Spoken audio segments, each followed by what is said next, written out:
오늘 함께 봉독하실 하나님의 말씀은요, 마태복음 4장 18절부터 22절까지 말씀입니다. 갈릴리 해변에 다니시다가 두 형제 곧 베드로라 하는 시몬과 그의 형제 안드레가 바다에 그물을 던지는 것을 보시니 그들은 어부라. 말씀하시되 나를 따라오라. 내가 너희를 사람을 낚는 어부가 되게 하리라 하시니 그들이 곧 그물을 버려두고 예수를 따르니라. 거기서 더 가시다가 다른 두 형제 곧 세베대의 아들 야고보와 그의 형제 요한이 그의 아버지 세베대와 함께 배에서 그물 깁는 것을 보시고 부르시니 그들이 곧 배와 아버지를 버려두고 예수를 따르니라. 아멘. 오늘 아침 읽은 이 본문은 예수님께서 하나님 나라의 실현을 위해서 제자들을 부르시는 그러한 장면입니다. 우리는 이 본문을 통해서 몇 가지의 진리를 발견할 수가 있습니다. 예수 그리스도는 하나님 나라를 이 땅에 가지고 오신 그러한 분이십니다. 예수 그리스도로 말미암아 하나님의 나라가 이 땅에 시작된 것을 우리는 알 수가 있습니다. 그리고 삼위 하나님의 그 임재하심과 또한 많은 사람들이 지켜보는 가운데 구약의 마지막 선지자 요한으로부터 침례를 받으심으로 성령의 기름 부음을 받으셨고 하나님 나라의 왕으로 취임하는 그러한 취임식을 가지셨습니다. 이와 같이 하나님 나라의 왕으로 취임하는 식을 마치신 예수님은 죄의 기원인 이 사탄으로부터 광야에서 하나님의 아들 그리스도이심을 증명하는 세 가지의 검증을, 세 가지의 시험을 받으신 것을 볼 수가 있습니다. 그러나 이 기회를 통해서 사탄의 그 검은 권세는 여지없이 예수님 앞에서 깨지고 말았습니다. 이처럼 이 세상의 검증에서도 통과하신 예수님은 하나님 나라를 출범시키심에 있어서 맨 먼저 하신 일이 있으십니다. 그것이 무엇입니까? 하나님 나라를 시작함에 있어서 맨 처음 하신 일이 있는데 그것이 무엇입니까? 이제 왕으로 취임하셨기 때문에 왕궁을 지으셨습니까? 아니면 유명인사들을 초청해서 요즘 말하는 그 리셉션을 이렇게 가지셨습니까? 예수님은 지금 갈릴리 바다가 훤히 보이는 해변을 한 걸음 한 걸음 걷고 계십니다. 본문 18절 상반절에 보면 갈릴리 해변에 다니시다가 라고 했는데 예수님은 하나님의 나라가 시작되는 과정에서 맨 처음 하신 일이 있는데 그것이 바로 하나님 나라를 이제 동역할, 하나님 나라의 일을 동역할 사람들을 콜링하신 일을 맨 처음에 하신 것을 볼 수가 있습니다. 그리고 그 첫 대상자들을 찾으시기 위해서 예수님은 지금 갈릴리 해변을 걷고 계신 것입니다. 여기 보면 갈릴리 해변이라고 했는데요, 이 갈릴리 바다는 내륙에 있는 호수입니다. 그리고 이 갈릴리 바다는 예루살렘으로부터 북쪽으로 약 150km에 있는 그 지점에 있는 그러한 호수입니다. 그런데 이 호수의 모양은요, 위에서 보면 마치 하프처럼 생겼다고 해서 구약에서는 긴네렛 호수라고 이렇게 불렸고요. 또한 바벨론 이후의 시대에서는 게네사렛 호수로 불렸고요. 또한 신약 시대에 와서는 갈릴리 호수 또는 디베랴 바다로 불린 것을 볼 수가 있습니다. 지금 예수님께서 이 갈릴리 해변을 지나고 계시는데 바로 이때 예수님의 시야에, 예수님의 눈에 들어온 사람이 있었습니다. 누구입니까? 우리 함께 보면 18절 말씀을 함께 한번 읽어보십시다. 갈릴리 해변에 다니시다가 두 형제 곧 베드로라는 시몬과 그의 형제 안드레가 바다에 그물을 던지는 것을 보시니 그들은 어부라. 아멘. 예수님의 그 눈에 들어온 사람들이 있었는데 바로 베드로라고 하는 시몬과 그의 형제 안드레였습니다.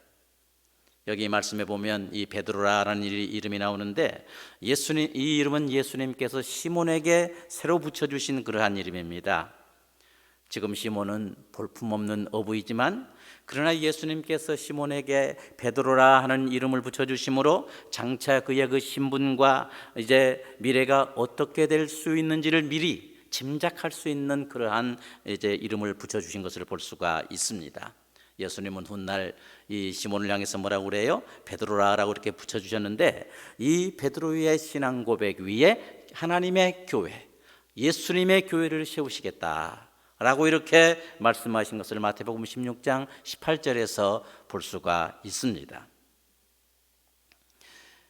시몬의 미래를 보신 하나님께서 베드로라고 이름을 붙여 주신 것입니다.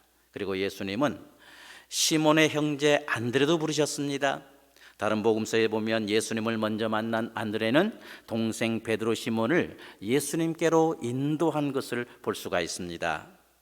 예수님은 이 베드로라고 하는 그 시몬과 그의 형제인 그 안드레를 보시고 부르신 것입니다. 본문 19절에 보니까 그렇게 말씀하셨습니다. 말씀하시되 나를 따라오라, 내가 너희를 사람 낚는 어부가 되게 하리라 라고 하시니 이렇게 말씀하셨습니다.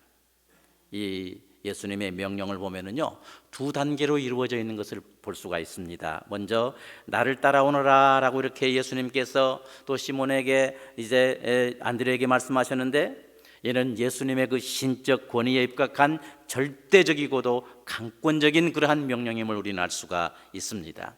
신적인 명령입니다. 생각해 보세요.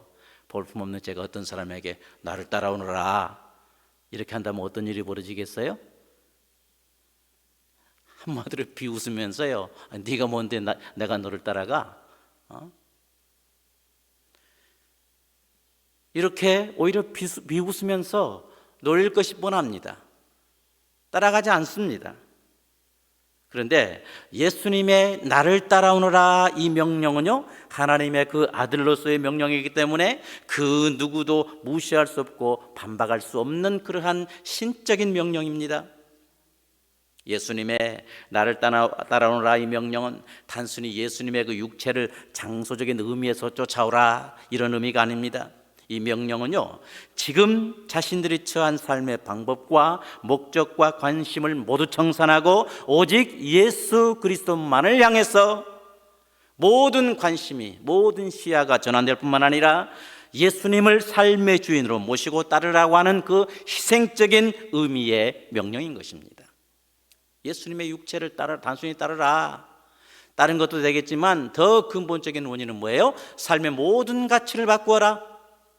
세상을 향해 있던, 배에 향해 있던, 이 갈릴리 바다에 향해 있던 그 시선을 바꿔서 오직 예수 그리스도의 비전과 일치시키는 이런 삶으로 방향을 전환해라, 이런 의미라고 할 수가 있습니다. 그렇다면 구체적으로 무엇으로 부르셨습니까? 예수님은 베드로인 시몬과 안드레에게 나를 따르라 명령하실 때 내가 너희를 사람을 낚는 어부가 되게 하리라 라고 이렇게 말씀하십니다. 여기 사람 낚는 어부란 말은요, 그들을 부르신 목적과 사명이 무엇인지를 분명하게 진술해주고 있습니다. 그런데 이 표현은 아주 기막힌 표현이라고 생각합니다.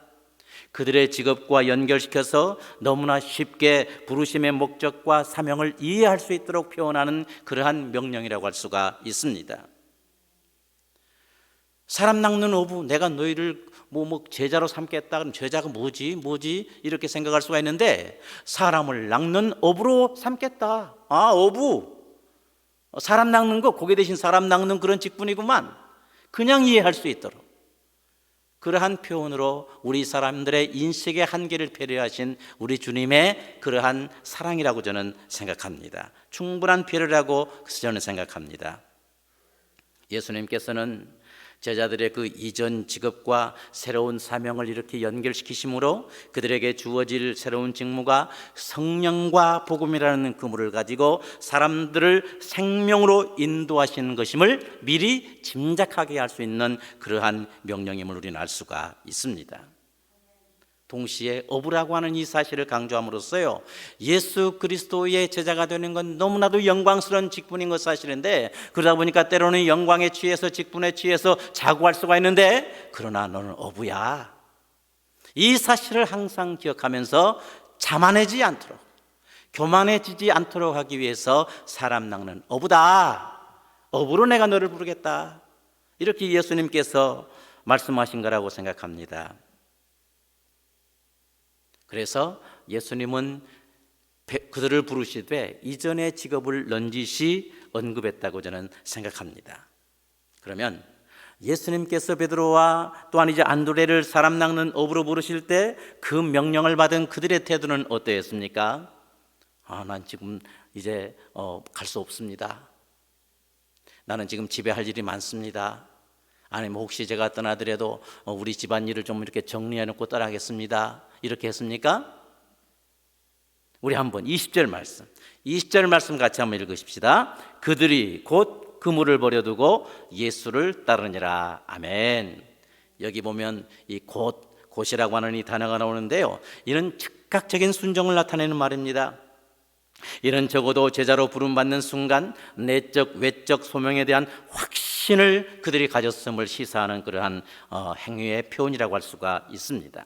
그리고 버려두고 했는데요, 이 말의 의미는 멀리 내던지다, 포기하다라는 뜻으로서요, 예수 그리스도를 따르기 위해서 모든 세상 욕망을 버린 제자들의 철저한 자세를 보여주는 그러한 용어라고 할 수가 있습니다. 그리스도 예수님보다 세상의 그 어떤 것을 더 사랑해서는 안 된다 라는 이러한 의미를 표현하는 그러한 용어라고 할 수가 있습니다. 생각해 보세요. 자신의 그 생계수단이었던 배와 그물을 버려둔다는 것, 이거 쉬운 일입니까? 가격만 해도 큰 어떤 높은 가격을 분명히 받을 수 있는 그러한 동산일 것입니다. 그러나 예수님께서 내가 너희를 사람 낚는 업으로 이제 사용하겠다라고 부르실 때 그들은 곧 모든 것을 버려두고 예수 그리스도의 명령에 순종한 것입니다. 이것이 중요합니다. 이것이 바로 제자의 도라고 할 수가 있습니다.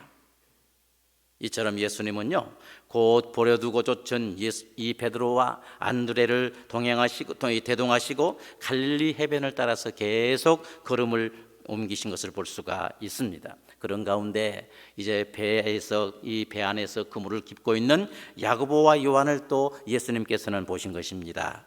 21절 말씀 같이 한번 읽을까요? 21절입니다. 거기서 더 가시다가 다른 두 형제 곧 세베대의 아들 야고보와 그의 형제 요한이 그의 아버지 세베대와 함께 배에서 그물 깁는 것을 보시고 부르시니 아멘. 이때 예수님의 눈길 안에 들어온 세베대의 아들 야고보와 요한이 고기를 잡으러 출항하기 전에 먼저 그물을 수선하고 있는 그러한 모습을 보셨던 것입니다. 여기 나오는 그 아버지 세베대는요, 예수님의 그 이모인 살로메 있잖아요. 살로메의 그 남편임을 알 수가 있습니다. 그리고 야고보는 예수님과 이 사촌 형제지간이고요, 훗날 헤롯 그 아그리빠에 의해서 피살된 사도 중에서 최초로 순교한 그러한 순교자인 것을 알 수가 있습니다. 그리고 요한은 예수님의 그 최초의 제자가 되었고요, 가장 예수님으로부터 사랑 많이 받은 그러한 제자이고 또한 장수하면서 성경의 마지막인 이 계시록을 기록한 그러한 제자입니다. 이 야고보와 요한은 밤새도록 고기를 잡은 후에 이제 아버지 세베대와 함께 그물을 수선하고 있었는데 바로 이때 예수님께서 그들을 예수님의 제자로 부르신 것입니다. 그러면 이처럼 예수님께서 그들을 부르실 때 어떤 반응을 보였습니까? 22절 같이 한번 읽어보겠습니다. 22절입니다. 그들이 곧 배와 아버지를 버려두고 예수를 따르니라. 아멘. 그들 역시 베드로와 이 안드레처럼 어떻게 해요? 예수님의 부르심에 즉각 순종한 것을 볼 수가 있습니다. 배도 버려뒀다고 했습니다. 아버지도 버려뒀다고 했습니다. 그런 상태에서 예수님을 따랐다, 이렇게 말씀하고 있습니다. 귀한 순종입니다. 그렇다면 예수님의 부르심을 받은 자들이 갖춰야 될 첫 번째 덕목이 뭐예요? 곧 버려두고 쫓으니라 인 줄을 믿습니다. 이와 같이 예수님은 하나님 나라가 공식적으로 출범할 즈음에 어부들을 제자로 부르신 것을 볼 수가 있는데, 어부는 어떻습니까? 그 사회에서 그리 높지 않은 그 지위의 사람들이 대부분입니다. 어부들은 한마디로 말해서 비린내 나는 그런 사람들입니다. 많은 높은 고관 대작들로부터 무시당할 수 있는 그러한 사람들입니다. 지금 우리는 이 본문에서 이제 활발하게 진행되고 있는 하나님 나라의 건설 현장을 발견할 수가 있는데, 바로 이때 가장 중요한 일이 무엇이겠습니까? 이제 하나님 나라가 출발합니다. 그리고 이제 동역자가 필요합니다. 바로 이때 가장 중요한 것이 무엇이겠습니까? 할 수만 있으면 좋은 사람들, 실력 있는 사람들, 그리고 남에게 좋은 평판을 받고 있는 사람들을 중용해서 하나님 나라, 새로운 나라의 시작을 하는 것이 가장 중요할 것입니다. 그럼에도 불구하고 우리 예수님 어떻게 하셨습니까? 하나님 나라가 공식적으로 출범할 즈음에 그 강요들을, 쉽게 말해서 그 강요들을 어부들로 선택하시고 부르신 것을 볼 수가 있습니다. 어부들을 부르셨습니다. 왜 예수님께서 예루살렘에 있는 서기관과 바리새인들, 사두개인들을 택하지 않으시고 어부들을 택하셨을까요? 예수님의 그 의중이 무엇이라고 여러분 생각하십니까? 저는 두 가지로 한번 생각해 봤습니다.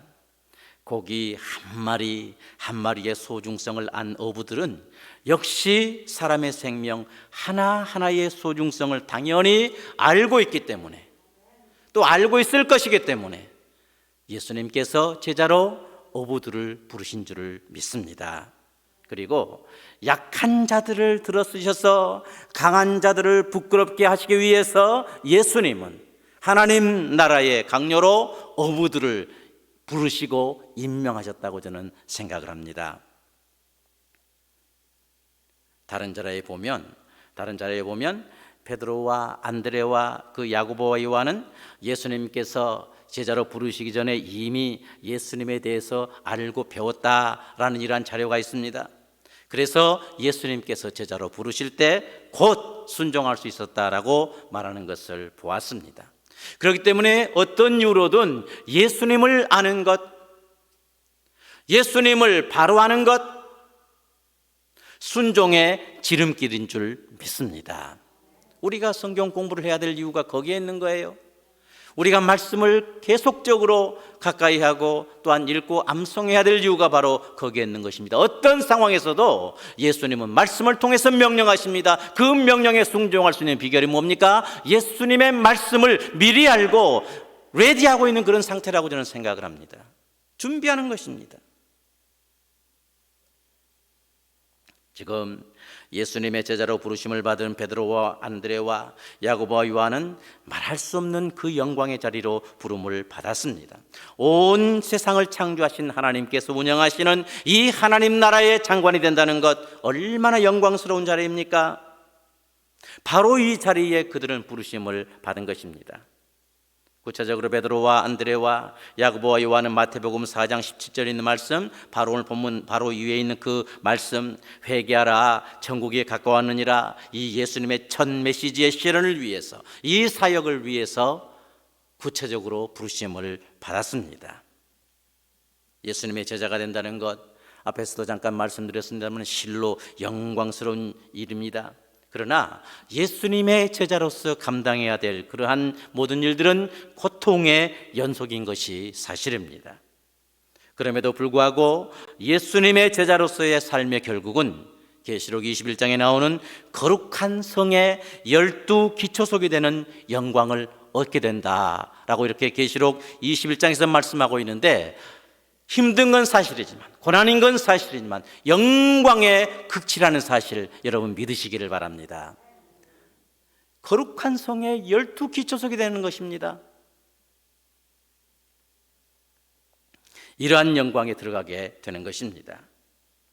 우리가 한 문장을 이렇게 분석할 때요, 한 문장에서 어떤 단어가 계속 반복해서 나온다는 것은 뭡니까? 그 단어를 강조한다라는 것을 의미하고 있는데요, 오늘 본문에 보면 곧이라는 말이 두 번이나 반복돼서 나온 거 이제 볼 수 있지 않습니까? 그렇다면 제자도에 있어서 이 곧이 중요하다는 사실을 우리는 알 수가 있습니다. 그리고 곧이 필수적이라는 사실을 우리는 또한 깨달을 수가 있습니다. 예수님께서 부르실 때 쫓아가는 것도 중요하지만 곧 쫓는 것, 그 즉시 순종하는 것, 이것이 더 소중하다는 의미입니다. 하나님 나라의 실현을 위해서 반드시 예수님은 동역할 제자들을 부르시는데, 주님의 명령이시면 생각할 겨를도 없이 이것저것 재보지 않고 곧 버려두고 예수님을 좇는 것, 이것이 가장 아름다운 제자도인 줄을 믿습니다. 오늘날 우리에게 또한 요구되는 것이 바로 이 덕목인 줄을 믿습니다. 믿으시길 바랍니다. 기억하십시다. 우리 예수님은요, 우리가 가진 모든 것, 우리가 가지고 있는 모든 것을 포기한다고 해도 더 얻을 수 없는 더 충분한 분이 바로 우리 예수님이신 줄을 믿습니다. 그 어떤 것을 포기해도, 그 어떤 것을 던져도 얻을 수 없는 그러한 분이 바로 우리 예수님이십니다. 이러한 예수님을 곧 버려두고 좇는 자에게 더해 주신다고 이렇게 오늘 본문은 우리에게 말씀해 주고 계십니다. 예수님은 우리의 구원자로서 우리가 포기한 그 모든 것보다 더 아름다운 것, 충만한 것으로 채워주시는 그러한 분이십니다. 사랑하는 여러분, 오늘도 우리는 주님의 말씀을 들었습니다. 예수님의 제자로 곧 버려두고 좇는다, 이 의미는요, 두려움이 있어도 미래의 어떤 보장 여부를 알 수 없어도 주님을 더 신뢰하고 자기를 부인하고 또한 자기 십자가를 지고 목숨까지도 잃을 각오를 하고 좇는 것을 의미합니다. 쉬운 일이 아닙니다. 어쩌면 고통스러운 일입니다. 때로는 이 세상의 모든 것을 포기하는 그러한 일이기도 하는 것이 사실입니다. 그렇기 때문에 많은 사람들이 예수님을 좇기는 좇는데 한 발 빼서 예수님을 좇을 때가 많습니다. 그래서 제자도 아니고요, 세상 사람도 아닌 모습으로 살아갈 때가 많습니다. 혹시 이러한 모습이 우리의 모습은 아닙니까? 우리 주님은 우리에게 나를 좇으라, 나를 따라오너라 이렇게 말씀하십니다. 여기에 안드레도 또한 베드로도 야고보도 또한 요한도 곧 버려두고 쫓았다 이렇게 말씀하고 있습니다. 주님을 좇는 것이 쉬운 일이 아니지만 그러나 우리를 능하게 하실 성령님의 도우심으로 인해서 예수님께서는 나를 좇으라고 명령하시면 곧 모든 것을 버려두고 주님을 좇는 우리 귀한 삶들이 되시기를 간절히 소원합니다. 순종하는 우리 모두가 되시기를 간절히 소원합니다. 그래서 하나님 나라의 동역자가 되고 천국에서 거룩한 성의 12기초석이 되고 전국에 하나님께 영광 돌리는 우리 한 분 한 분 되실 수 있기를 주님의 이름으로 축원합니다.